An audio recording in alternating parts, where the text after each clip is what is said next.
حق و باطل ہوا آمنے سامنے، لائے تشریف دنیا. درود شریف پڑھ لیجیے.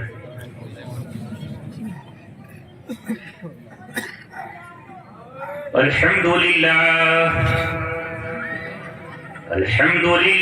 نحمده ونستعينه ونستغفره ونؤمن به ونتوكل عليه ونعوذ بالله من شرور أنفسنا ومن سيئات أعمالنا.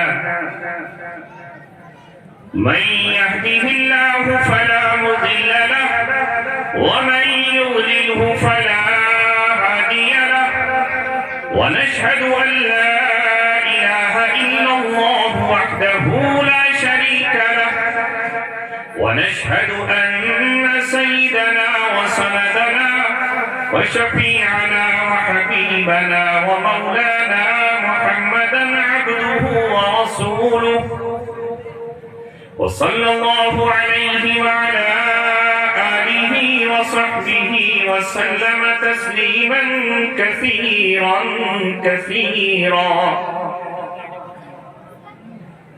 أما بعد، قال الله تبارك وتعالى في كتابه الكريم: ومن يتق الله يجعل له مخرجا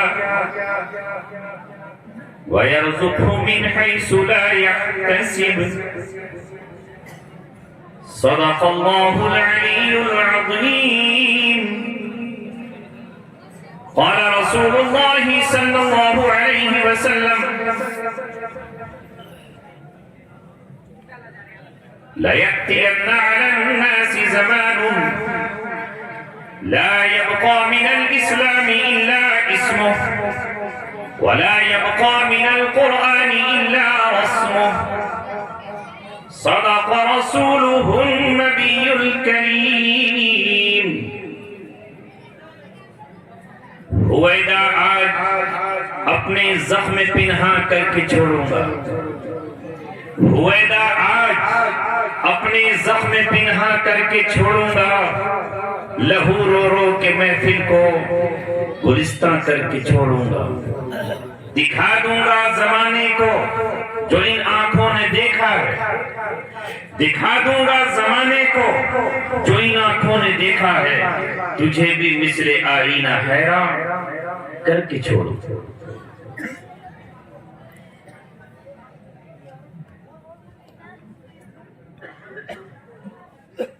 آپ سے کیا گفتگو کروں اور کیا نہیں کروں، کشمکش میں ہوں. 16 دسمبر، کڑاکے کی سردی، سخت ٹھنڈ کا موسم. آپ نے مجھے دعوت دی اور میں آپ کی بستی میں حاضر ہوا. ان یادوں کو، اس مسجد کے پروگرام کو اور آپ کی اس محبت کو اگر میں بھول جاؤں تو میں جانوروں سے بدتر ایک حیوان ہوں، انسان نہیں. اس بستی نے جو مجھے محبت سے نوازا، اور میں نے یہ بات دیگر مقام پر کہی ہے اور مجھے یہ کہنے کا حق ہے، اور میں جب تک زندہ رہوں گا اسے کہوں گا. اور کیوں نہ کہوں، جن صحابہ کی مدحت ابھی آپ سن رہے تھے اور جن صحابہ کی تعریف پر آپ اپنے جذبات کا اظہار کر رہے تھے، یقیناً ان صحابہ میں سب کا مقام الگ ہے. لیکن اللہ کے رسول نے فرمایا: میں نے ہر صحابی کا حق ادا کر دیا. اگر کسی نے مجھ پر احسان کیا، میں نے قرآن کی آیت هل جزاء الاحسان الا الاحسان کے تحت اس کا احسان چکا دیا. آپ پر اگر کسی نے کوئی احسان کیا، آپ نے اسے بدلے میں اس سے افضل، اس سے اعلیٰ، اس سے برتر اس کو عطا کیا. کوئی اگر آپ کو ہدیے میں عطر بھی دیتا تو آپ اس کا ہدیے میں اس سے بہتر چیز اسے عطا کرتے ہیں. لیکن آپ صلی اللہ علیہ وسلم نے فرمایا ابو بکر کے گھرانے کا اور ابو بکر کا مجھ پر وہ احسان ہے جسے میں ادا نہیں کر سکا اور چکا نہیں سکا. وہ صدیق اکبر کی ذات ہے جس نے رسول اللہ صلی اللہ علیہ وسلم پر اتنے احسانات کیے کہ سب پر احسان کرنے والے نے اس کے احسانوں کا ذکر کیا اور پھر یہ کہا کہ ان کے احسان کا حق مجھ سے ادا نہیں.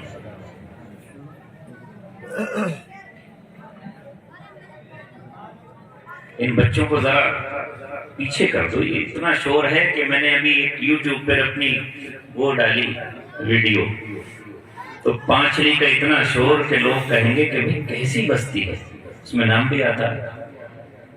مجھ سے زیادہ شور ان کا جب میں چپ جاؤں. یہ بیچاری نادان بچیاں ہیں نا, ذرا پیچھے کر دو. اور اب ان کے سننے کی ضرورت بھی نہیں ہے. بچیوں آپ اپنی امی کے پاس چلے جاؤ, مجھے درخواست کرنی پڑ رہی ہے. اماں آپ کی انتظار کر رہی ہیں, دادی تو رو رہی ہوں گی آپ کے انتظار میں. تو آپ پیچھے ہو جاؤ, تمہارے سننے کی چیز نہیں ہے. یہ تو جس کو ہم سنانے آئے ہیں, جو سمجھدار آپ کا کے لائق ہماری گفتگو نہیں ہے. صبح آنا دن میں, اور دن میں اچھے اچھے مقررین ہیں, بہت بڑھیا, رات سے بھی زیادہ اچھے, ان کی بات سننا. تو اس شور میں کچھ سنائی نہیں دے گا. آپ کے کان بھی جو ہے وہ تکلیف اٹھا رہے تھے, اور میرے تو کان اور دل اور دماغ اور وجود پورا ہی ادھر لگ جاتا ہے کہ جب تک سکون نہ ہو. قرآن کریم کے سلسلے میں اللہ تعالیٰ نے کہا وَإِذَا قُرِئَ الْقُرْآنُ فَاسْتَمِعُوا لَهُ وَأَنصِتُوا. جب قرآن کریم پڑھا جائے تو تم خاموش رہو اور اس کی طرف اپنے کانوں کو لگا دو. اس لیے یہاں بھی قرآن پڑھا جا رہا ہے, اس کی تشریح کی جا رہی ہے, اس کی توضیح کی جا رہی ہے. اس لیے پوری طرح میرے نوجوانوں, بزرگوں, ساتھیوں اور عزیزوں, اپنے کانوں کو ادھر متوجہ کر دو, کیونکہ اللہ تبارک و تعالیٰ پوری طرح آپ کی طرف متوجہ ہے. اور آپ کی محبت اور آپ کا وہ احسان جو 16 دسمبر آپ نے میرے ساتھ کیا, میں یہاں سے خوش, شاداں اور فرحاں, رواں رواں, میری رگ رگ, خون کی بوند بوند, جسم کی ہر بوٹی, میری آنکھ, میرا دل آپ کی محبتوں سے سرشار یہاں سے واپس لوٹا. میں اس کا قرض تا زندگی آپ سے نہیں چکا سکتا. میں قید اور جیل کی سلاخوں میں یہ سوچتا تھا کہ میرا سب کچھ تباہ و برباد ہو گیا ہے. نہ اپنا کوئی روزگار تھا, نہ اپنا کوئی لمبا چوڑا کاروبار تھا, چند بیگھہ زمین ہے میرے پاس. میں باہر جاؤں گا تو میرا گھر کیسے چلے گا؟ میں وہ غیرت مند ہوں, کسی کے سامنے جھولی نہیں پھیلا سکتا, ہاتھ نہیں پھیلا سکتا, دامن نہیں پھیلا سکتا. اے مولا, ہمیں جب بھی مانگا تجھ سے مانگا, اور تیرے سامنے مانگنے کا ہم نے ہنر سیکھا, اس دنیا کو ہنر سکھایا. مگر واہ رے میرے اللہ, تو نے کل 1400 برس پہلے اعلان کیا ہے کہ تو ہی انسانوں کے دلوں کا مالک ہے. ان القلوب بین اصبع الرحمن, انسانوں کے دل اللہ تعالیٰ کی 2 انگلیوں کے بیچ ہے, جن کے دلوں کو وہ چاہتا ہے گھما دیتا ہے اور پلٹ دیتا ہے. اسٹیج پر بیٹھ کر باتیں کرنا بہت آسان ہے, تقریر میں جھما دینا بہت آسان ہے, لچھے دار بات کر لینا بہت سہل ہے. ہاں بالکل اسی طرح علامہ اقبال نے کبھی اپنے اوپر ناز نہیں کیا, فخر نہیں کیا, ہمیشہ اپنے آپ کو سمجھتے رہے تو کچھ نہیں ہے. ایسا شاعر جس کی شاعری امر ہو گئی ہو, زندہ جاوید ہو گئی ہو, کسی کو اس کی زندگی میں اس سے اختلاف رہا ہو, کوئی اس کو کچھ کہتا رہا ہو, کوئی اس پر کچھ کہتا رہا ہو, لیکن آج کسی مسلک کا, کسی فرقے کا, کسی جماعت کا, کسی گروہ کا, کسی طبقے کا، وہ دانشور ہو، یہ صحافی ہو، وہ شاعر ہو، یہ وہ خطیب ہو، وہ یہ ادیب ہو، یہ کوئی وہ مقرر ہو، بغیر علامہ اقبال کے شعر کے اس کی تقریر میں حسن و جمال نہیں آئے گا۔ وہ علامہ اقبال یہ کہتے ہیں مسجد تو بنا لی شب بھر میں ایمان کی حرارت والوں نے، من اپنا پرانا پاپی ہے برسوں میں نمازی بن نہ سکا، اقبال بڑا منموہک ہے دل باتوں میں موہ لیتا ہے، گفتار کا غازی بن تو گیا کردار کا غازی بن نہ سکا۔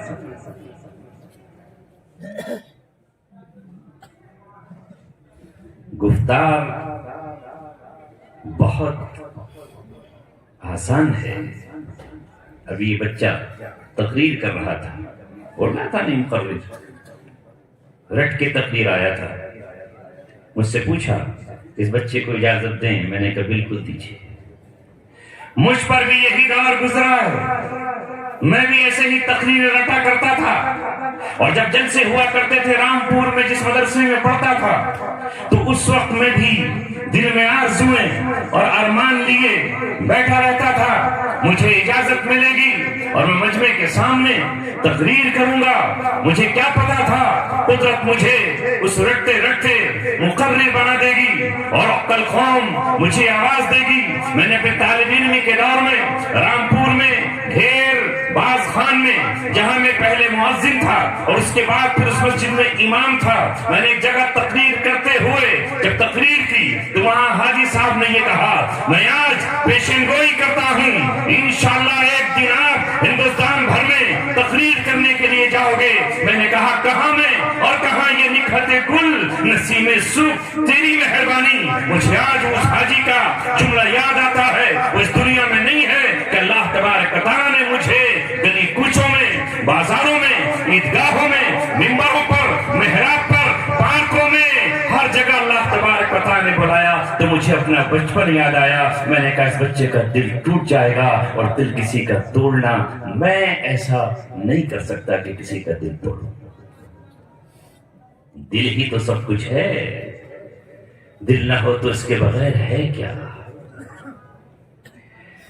ہمارے شاعر اسلام اللہ تعالیٰ ان کی آواز میں تقویت، طاقت، حسن، جمال اور دل میں اخلاص اور الہیت پیدا فرمائے۔ ہم سب ان کی ناز سے اور آواز سے محظوظ ہو رہے تھے، سرور دو عالم صلی اللہ علیہ وسلم کی شان میں جو گنگنا رہے تھے، اور آپ بھی ہاتھ اٹھا رہے تھے۔ یقیناً محمد رسول اللہ صلی اللہ علیہ وسلم ویسے ہی ہیں کہ ان جیسا کوئی نہیں ہے، مگر ان کی صفات کیا ہیں، انہوں نے دنیا کو دیا کیا ہے، ان کی سیرت ہمیں کیا بتاتی ہے، وہ کیا کہنے کے لیے آئے تھے، وہ کیا دینے کے لیے آئے تھے، انہوں نے ہمارے کاندھوں پر حجۃ الوداع میں کون سی ذمہ داری ہم پر سونپی ہے، اور صحابہ کے مجمع کو وہ کیا دے کر گئے تھے، قرآن جیسی نعمت ہمیں دی ہے، لہذا ہمیں اس پہ عمل کر کے بتانا ہے کہ جیسا ہمارا رہبر ہے اس جیسا کوئی رہبر نہیں، اور جیسی آپ کی امت ہے ویسی دنیا میں کوئی امت اور قوم نہیں۔ تو میں آپ حضرات کے شکر گزاری کے لیے چند الفاظ بول رہا تھا، اور بولوں گا آپ کو یاد بھی نہیں ہوگا، زمانے کو پتہ بھی نہیں ہوگا۔ کہنا بہت آسان ہے لیکن عمل بہت مشکل ہے۔ محبت کا دعویٰ بہت آسان ہے لیکن محبت کا نبھانا بہت مشکل ہے۔ مقررین آپ کو آ کر سناتے ہیں اور آپ سن کر چلے جاتے ہیں، آپ جھومتے ہیں اور جھوم کر چلے جاتے ہیں۔ جن صحابہ کی عظمت کے آج شاہدان عالم میں ڈنکے بج رہے ہیں، اور جن کے نام کے سکے انسانوں کے دلوں پر آج بھی چل رہے ہیں، وہ اپنی قبروں میں ہیں، لیکن ان کی حکومت ہمارے قلب و جگر پر اور دل و دماغ پر آج بھی قائم ہے۔ ان صحابہ کے قصے کیوں ہیں؟ اس لیے ہیں کہ انہوں نے جو دعویٰ کیا تھا اس دعوے پر وہ پورے اترے۔ حضرت بلال نے جو دعویٰ کیا تھا اس دعوے پر وہ کھڑے اترے۔ حضرت سمیہ نے جو دعویٰ کیا تھا اس دعوے پر وہ کھڑی اتری۔ عمار بن یاسر نے جو دعویٰ کیا تھا اس دعوے پر وہ کھڑے اترے. حضرت خباب نے جو دعویٰ کیا تھا اس دعوے کو انہوں نے نبھایا اور ایمان اتنا کامل، اتنا مضبوط اور اتنا طاقتور اور اتنا جری بنا کے انہوں نے پیش کیا کہ اللہ تبارک و تعالیٰ نے ان کے دور میں بھی اور بعد کے دور میں بھی رہتی دنیا تک آنے والے قیامت کی صبح تک اعلان کر دیا آمینو کما آمن الناس، ایمان ایسا لاؤ جیسا صحابہ ایمان لے کر آئے تھے. ان کا ایمان معیار قرار دیا. فَإِنْ آمَنُوا بِمِثْلِ مَا آمَنْتُمْ بِهِ فَقَدِ اهْتَدَوْا، اگر یہ ایمان لائے ویسا جیسا کہ تم ایمان لے کر آئے ہو تو یہ ہدایت پا جائیں گے، اور اگر ایسا ایمان نہیں لائے تو پھر یہ مخالفت میں ہے. اور ان کی پرواہ بھی مت کیجیے. وہ ایمان کیوں میرا معیار قرار پایا؟ جو دعویٰ کیا تھا اس دعوے کو نبھایا. جب محمد رسول اللہ صلی اللہ علیہ وسلم پر ایسے حالات آ گئے کہ ان حالات میں آپ کو سرزمین مکہ چھوڑ کر اور اسے خیرباد کہہ کر مدینہ منورہ کی طرف روانہ ہو جانا پڑا، تو صحابہ کرام نے یہ نہیں کہا کہ محمد رسول اللہ کو تنہا جانے دو، وہ چلے گئے تو چلے گئے، ہم اپنے بچوں میں خوش ہیں، ہم اپنی بیوی میں خوش ہیں، ہم اپنے باغات میں خوش ہیں، اور ہم اپنی آل و اولاد میں خوش ہیں. ہم اپنی بکریاں چرائیں گے اور اپنے بچوں کو پالیں گے، ہم اپنے اونٹ چرائیں گے اور اپنی اولاد کی خدمت کریں گے، ہم اپنے باغوں کو لہلہاتا ہوا دیکھیں گے. محمد گئے تو جانے دو، اور ان کا ساتھ ان کا ساتھی ابوبکر صدیق گیا تو جانے دو. وہ احمق تھا، وہ دیوانہ تھا، وہ چلا گیا ان کی محبت میں، ہم کیوں جائیں؟ مگر مجھے بتاؤ اے صحابہ کے نغمے سن کر جھوم اٹھنے والوں، کیا صحابہ میں سے کوئی ایسا تھا جس نے کہہ دیا ہو کہ ہمیں محمد رسول اللہ سے کیا لینا دینا، وہ جا رہے ہیں تو جائیں اور ہم اپنے گھروں میں آرام سے عیش و عشرت منائیں؟ ایسا کیا صحابہ نے؟ کیا جواب ہے آپ کے پاس؟ بولو، کیا جواب ہے؟ ان کے جانے کے بعد حضرت علی اپنی بیوی فاطمہ کو چھوڑ کر چل دیے. ان کے جانے کے بعد حضرت ام سلمہ کے شوہر ابو سلمہ نے گھوڑے پر زین کسی اور اپنی بیوی کو لے کر چل کھڑے ہوئے. بیٹا سلمہ ساتھ میں ہے. روکنے والوں نے روکا اور ان کے قبیلے کے لوگ جو ام سلمہ کے تھے یعنی سسرال والے، وہ سب کے سب آ گئے. پورا قبیلہ، پورا خاندان اور پورا کنبہ آ گیا اور آ کر کہا ہم جانے نہیں دیں گے، کسی حال میں نہیں جائیں گے، یہ بیٹی ہماری ہے. ادھر سے ابو سلمہ کے قبیلے کے لوگ آ گئے اور کہا بیٹا ہمارا ہے، ذرا تم روک کر دکھاؤ، یہ جائے گا، اسے محمد رسول اللہ سے محبت ہے، ان کی محبت میں یہ جانا چاہتا ہے، تو تم کون ہوتے ہو روکنے والے؟ اسی بیچ میں کشمکش ہوئی، انہوں نے اپنی بیٹی کو تو روک لیا. اب بات آئی ان کے بیٹے سلمہ کی کہ سلمہ کو جانے دیں گے یا نہیں جانے دیں گے، تو سلمہ کو بھی وہ کھینچنے لگے. تو ابو سلمہ کے خاندان کے لوگ آئے اور آ کر کہا یہ نشانی میرے بیٹے کی ہے، یہ ہمارے خاندان کی علامت ہے، یہ میرے بیٹے کی اولاد ہے، لہذا تم اسے نہیں روک سکتے ہو، اسے ہم اپنے ساتھ لے کر جائیں گے. ادھر سے وہ خاندان کھینچ رہا ہے، ادھر سے وہ خاندان کھینچ رہا ہے. اسی بیٹے میں، اسی جھگڑے میں ان کے بیٹے کے بازو اکھڑ گئے، معصوم بچے کے بازو اکھڑ گئے اور ام سلمہ رہ گئی.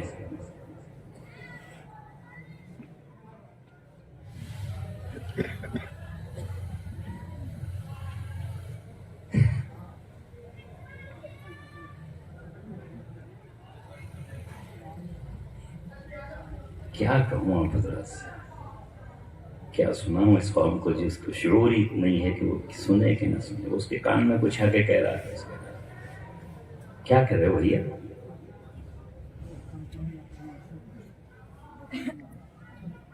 میلاد پڑھنے والوں کو بلا لے کرو ولی اللہ صاحب،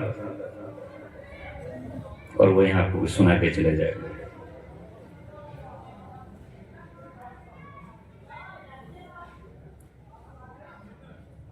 کیا کہیں لوگوں کو؟ اور ابھی دعوے ہم نہ جانے کون کون سے کر ڈالیں گے.